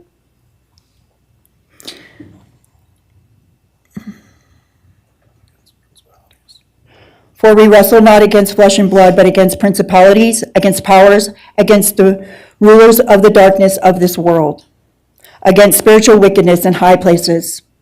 Wherefore, take unto you the whole armor of God, that ye may be able to withstand in the evil day, that ye may be able to stand in the evil day.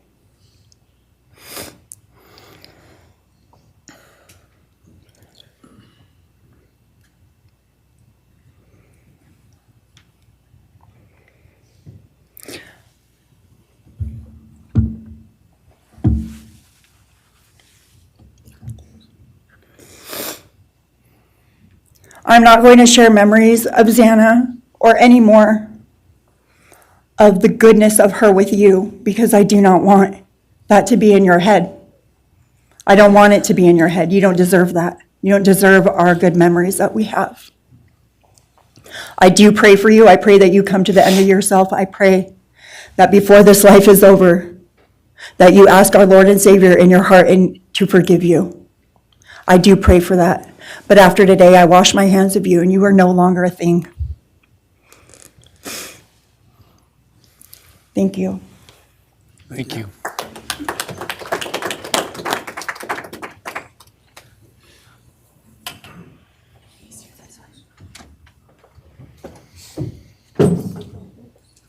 believe the state has any other victim impact statements. Okay.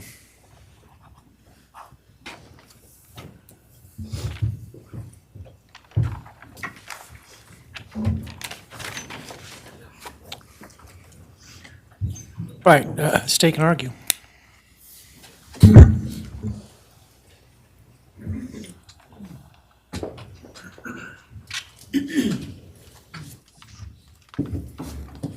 Thank you, Your Honor.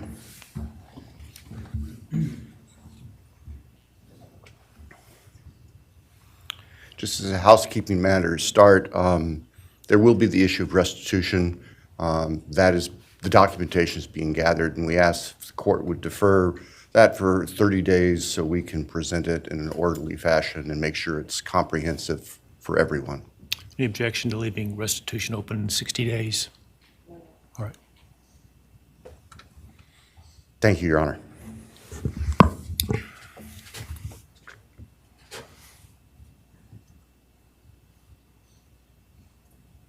I think it's necessary and appropriate to share for everyone here, including the court, the background that brings us in front of Your Honor today for these proceedings.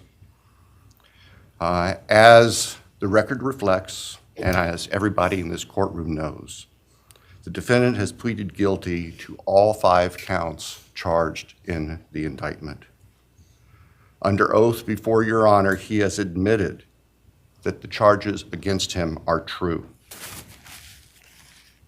He has reassured the court that he has not been coerced or threatened to make those admissions. And Your Honor did an extraordinary job in taking the pleas back on July 2nd. We appreciate the court's discipline and insight. The defendant has also waived appeal on the multitude of rulings from this court and Your Honor's predecessor in Latah County on dozens, literally dozens of motions seeking to dismiss the case, seeking to control or limit evidence, seeking to offer evidence that would not be appropriate. And we appreciate the court's consistent rulings based on the law, based on the facts. As Your Honor will recall, on June 18th, it's just really not that long ago, we appeared before this court for arguments on what became the defendant's final motions to this court. Motion where they wanted to offer evidence suggesting that other people were responsible for the defendant's actions, and the motion seeking essentially an indefinite continuance of the trial. It was readily apparent to all of us in the courtroom from Your Honor's comments that those motions were not going to be granted. So we returned to Moscow and continued with what we had been working on for months in preparation for trial. We had no qualms about going to trial if trial was what was necessary and appropriate. The following week after we were in court, we were approached by the defense with an inquiry about a possible plea. And I can tell the court this is the first suggestion ever that there was any consideration, because indeed, the defense had maintained from the beginning that Mr. Kohberger, the defendant, was factually innocent. It's clear that the reality of the evidence and the case that had been investigated and prepared and that we were ready to present in court became a reality. Our reaction, among other things, was to reach out to all the families. And in fact, later that week, on Thursday and Friday of that last week of June, we met with representatives by teams, virtual meetings, with representatives of all the families. And we talked about the status of the case and the upcoming trial and things that related to the trial. And we also let them know that there had been an inquiry about whether there might be an offer for a plea. and we asked the family members for their thoughts and feelings. And they were candid, and they have been candid since, and we respect that. And we understand, recognize, and acknowledge that there was a difference of opinion among representatives of the different families. We understand that. One of the challenges of this case, one of the unique things about this case is we have multiple victims, each unique unto themselves, their families and friends unique unto themselves, and all of them entitled to their opinions, all of them entitled to their thoughts. Over the following weekend, our prosecution team, very skilled attorneys who were personally as well as professionally deeply invested in this case, met. And we talked, and the decision was reached. Well, to start with, were there to be any sort of plea offer or discussion, there's only one possibility. And that would be for the defendant to plead guilty straight up to all charges. There would be no bargaining about counts. There would be no bargaining about reduced sentences. And so we made the proposal to the defense that if the defendant was willing to plead guilty up front to all 5 counts as charged and waive appeal of the court's myriad decisions during the past 2.5+ years on all these motions that would have consumed years, if not decades, of time in the future.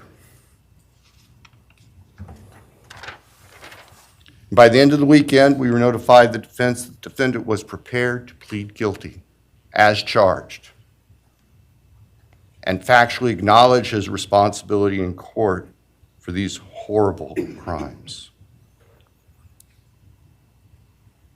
Obviously, those discussions and negotiations were confidential.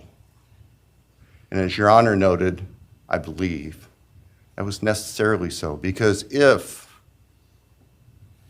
the defendant had decided not to plead guilty, it would have been devastating to our jury pool for there to be public information that there had been consideration by either party to a plea resolution.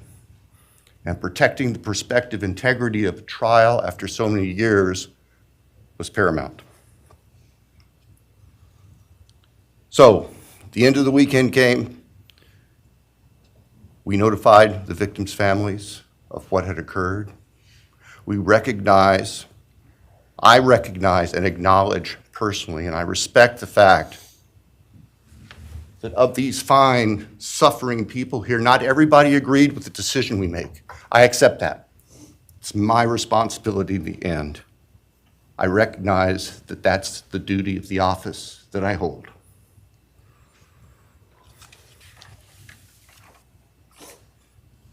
So now, it is time for the judicial system to impose final judgment and close the door on this chapter of these tragedies. As the court is aware, by the agreement of the parties, it is the state's prayer.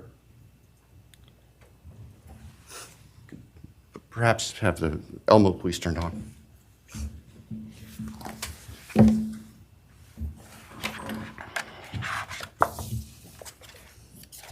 Thank you. That on count 1, the felony burglary, that the court sentenced the defendant to the maximum period of 10 years fixed in the custody of the Idaho Department of Correction. Then on count 2,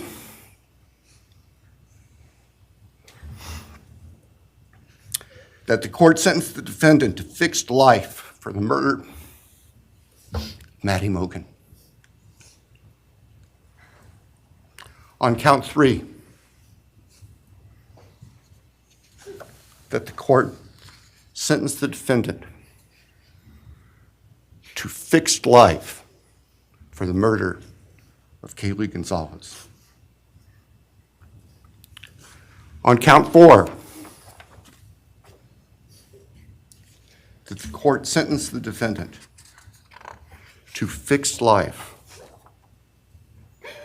for the murder of Xana Kernodal. On count 5, that the court sentenced the defendant to fixed life for the murder of Ethan Chapin. And the state further prays that these sentences be ordered to run consecutively, back to back, not at the same time, to recognize and respect the unique individuality of each of these beautiful young people whose lives were taken brutally and for no reason.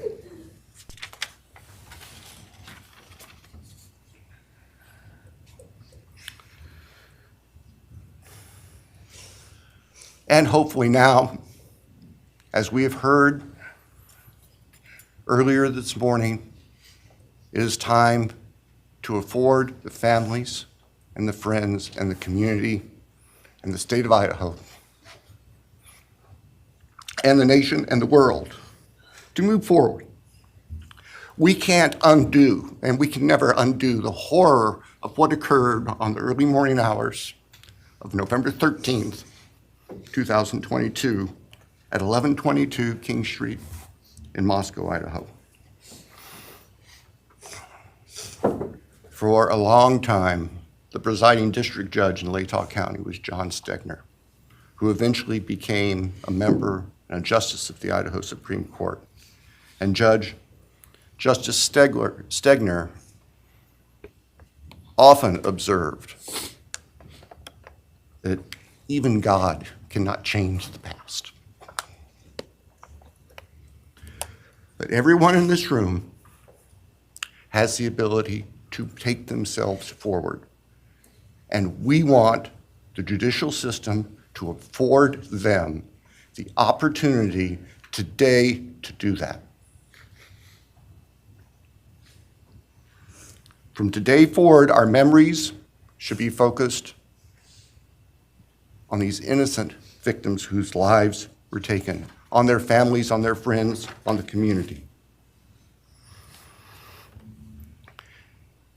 The court has heard discussion, talk today, reminiscences today about a special family that our victims shared, not just their natural, legal, and biological families, not just their university family within their sororities, for example.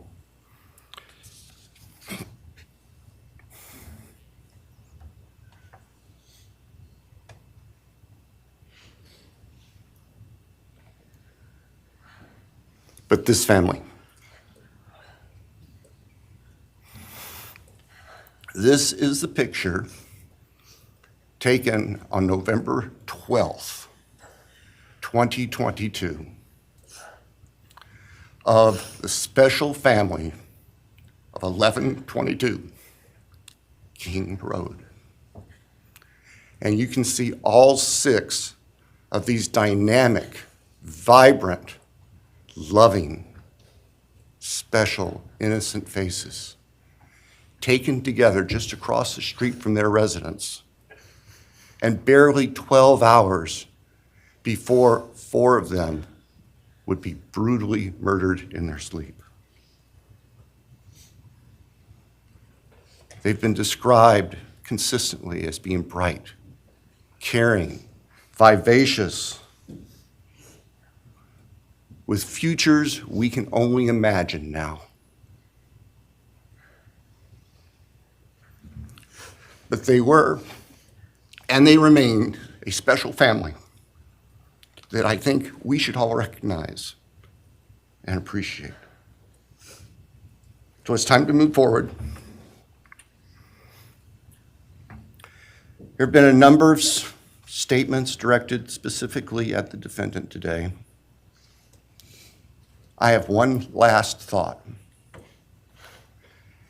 After Your Honor imposes judgment and sentences the defendant to spend the rest of his life in prison, in other words, sentence the defendant to die in prison. He's going to stand up in the belly chains and the leg irons that he's wearing today. And he's going to be escorted into the custody of the Idaho Department of Correction. And the door will close behind him forever. That is the closure that we seek, that all of these people, these loving friends and family deserve, so that we can move forward. Thank you, Your Honor. Thank you.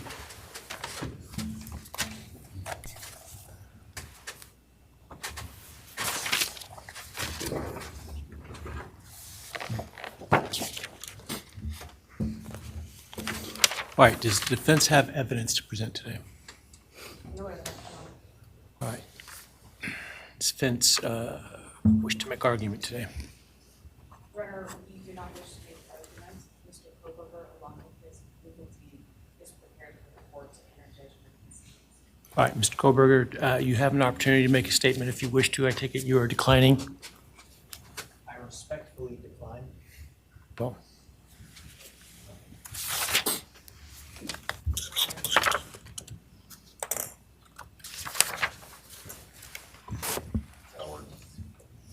Please. All right, let me start this morning by acknowledging and thanking those that have come here today in support of their loved ones, and I appreciate your courage and your strength. And I hope that you are able to move on as best as possible. Thank counsel for the professionalism that they've exhibited throughout this case. It has been my great honor to preside in this case and to help bring, to the extent possible, some resolution and hopefully justice to this case.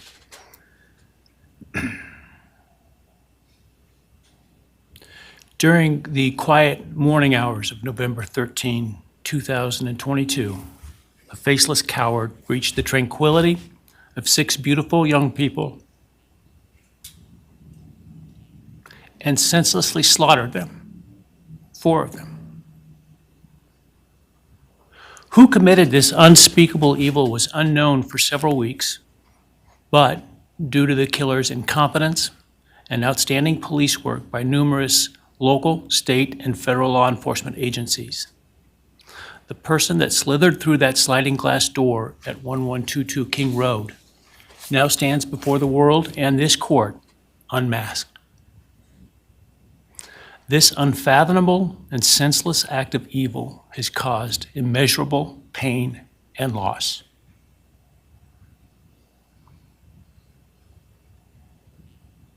No parent should ever have to bury their child. This is the greatest tragedy that can be inflicted upon a person. Parents who took their children to college in a truck filled with moving boxes had to bring them home in hearses lined with coffins. The loss this killer inflicted was not just the death of these people's children, siblings, grandchildren, as we've heard today. It has ripped a hole in their soul, destroying a special part of their very essence. Any person who is a parent defines themselves foremost as such.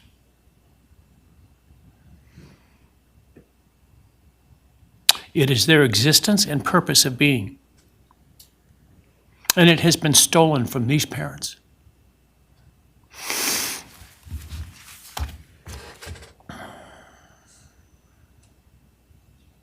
None of us have experienced the loss these victims have in the unspeakable way that they have. And therefore, none of us can, nor should we, question the way in which they have handled their loss, whether that be in private mourning, removed as far as possible from this media circus, or in front of a camera demanding retribution with the loudest megaphone. I've listened intently to the stories and pain that have been shared today, with great awe at the courage and resilience of the surviving family members of those wonderful children. I've listened also to the surviving roommates, both in person and through their friends. And I can't think of how, frankly, courageous they have been despite the hell that they have faced by uncaring people who have come up with all kinds of crazy theories about two kids simply being kids. The parents, siblings, and other family members who have spoken today are designated as victims in our legal system. But going forward, I hope that they can shed that label, as it gives too much power to the evil that condemned them to that role. They are and should be known as survivors, fighters, and foremost as witnesses to the tremendous lives of value and unbounded promise of these four young people. But those speaking today and those who did not speak, but who carry the same burden, this same loss, now carry forward the memories of these now perpetually young people, these forever children. These survivors carry the responsibility of ensuring that the voices of these children, Maddie, Kaylee, Xana, and Ethan, are never forgotten, and the positive impacts that they have had on so many lives are never minimized, and that the love they shared, the light that they shined onto others is forever celebrated. As we sit here today, this case is ending, and we are now certain who committed these unspeakable acts of evil, but we don't know, and what we may never know is why. I share the desire expressed by others to understand the why. But upon reflection, it seems to me, and this is just my own opinion, that by continuing to focus on why, we continue to give Mr. Kohberger relevance. We give him agency and we give him power. The need to know what is inherently not understandable makes us dependent upon the defendant to provide us with a reason, and that gives him the spotlight, the attention, and the power he appears to crave. Yet even if I could force him to speak, which legally I cannot, how could anyone ever be assured that what he speaks is the truth? Do we really believe, after all of this, he's capable of speaking the truth or of giving up something of himself to help the very people whose lives he destroyed? Rather, I suspect the so-called reason would be dished out in enticing, self-serving, and aggrandizing, untruthful bits, leaving people wanting more information, more insight, and thus enhancing even further the power he seeks to hold. Even if we could get truthful insight into his why, I suspect it would not in any way quench one's thirst for actually understanding why in the first instance. Because there is no reason for these crimes that could approach anything resembling rationality. No conceivable reason could make any sense. And in the end, the more we struggle to seek explanation for the unexplainable, the more we try to extract a reason, the more power and control we give to him. In my view, the time has now come to end Mr. Kohberger's 15 minutes of fame. It's time that he be consigned to the ignominy and isolation of perpetual incarceration. I know there has been concern about him collaborating on books or movies or other media projects, and I truly hope that someone does not stoop to affording him this spotlight that he desires in the name of clicks, royalties, or profits. While criminal behavioralists should study him away from the spotlight in an attempt to prevent other would-be killers from acting on their worst impulses, there should be no need for that to spill over into the public eye. The great Idaho jurist Edward Lodge was known for trying to find something positive about every person he ever sentenced. And with over a half a century as a trial judge, that was a lot of people. This was often challenging, and I recall in one case he said that the best he could come up with was the defendant had good penmanship. Truth be told, I'm unable to come up with anything redeeming about Mr. Kohberger because his grotesque acts of evil have buried and hidden anything that might have been good or intrinsically human about him. His actions have made him the worst of the worst. Even in pleading guilty, he is giving nothing hinting of remorse or redemption, nothing suggesting even a recognition or understanding, let alone regret for the pain that he has caused. And therefore, I will not attempt to speak about him further, other than to simply sentence him so that he is forever removed from civilized society. And accordingly, based upon his conduct and based upon the record before this court, recognizing the standards that govern this court's sentencing decisions as set forth in State v. Hill, I hereby sentence Mr. Kohberger as follows. On count 1, burglary, 10 years fixed, 0 years indeterminate. I also impose a fine of $50,000. Count 2, first-degree murder of Madison Mogen. I sentence the defendant to a fixed term of life imprisonment without the possibility of parole, a fine of $50,000, and a civil penalty of $5,000 payable to the family of the victim. On count 3, for first-degree murder of Kaylee Goncalves, I sentence the defendant to a fixed term of life imprisonment without the possibility of parole, a fine of $50,000, and a civil penalty of $5,000 payable to the victim of the family, or to the family of the victim, pardon me. On count 4, for the first-degree murder of Xana Kernodal, I sentence the defendant to a fixed term of life imprisonment without the possibility of parole, a fine of $50,000, and a civil penalty of $5,000 payable to the family of the victim. On count 5, for the first-degree murder of Chapin, I sentence the defendant to a fixed term of life imprisonment without the possibility of parole, a fine of $50,000, and a civil penalty of $5,000 payable to the family of the victim. The sentences on counts 1, 2, 3, 4, and 5 shall run consecutively to one another. Restitution will be left open for 60 days. Defendant will be required to submit a DNA sample and a right thumbprint impression to the Department of Corrections and comply with the DNA Database Act. I remand the defendant to the custody of the Idaho State Board of Corrections for to be imprisoned in an appropriate facility and execution of the sentence where he will remain until he dies. Though you have waived your right to appeal, you do have a right to file a notice of appeal, and any such appeal must be filed within 42 days of the date of the written judgment, which will be entered shortly hereafter. Though the appeal, you should be aware, may be deemed a violation of the plea agreement, and so I certainly suggest you discuss that with counsel if that is your desire. I ask the media and public present to allow the families to be escorted out first before they leave. Again, thank you to everyone for your stories today. I am strengthened by them, and I am encouraged by your humanity and strength, and God bless you. We're adjourned.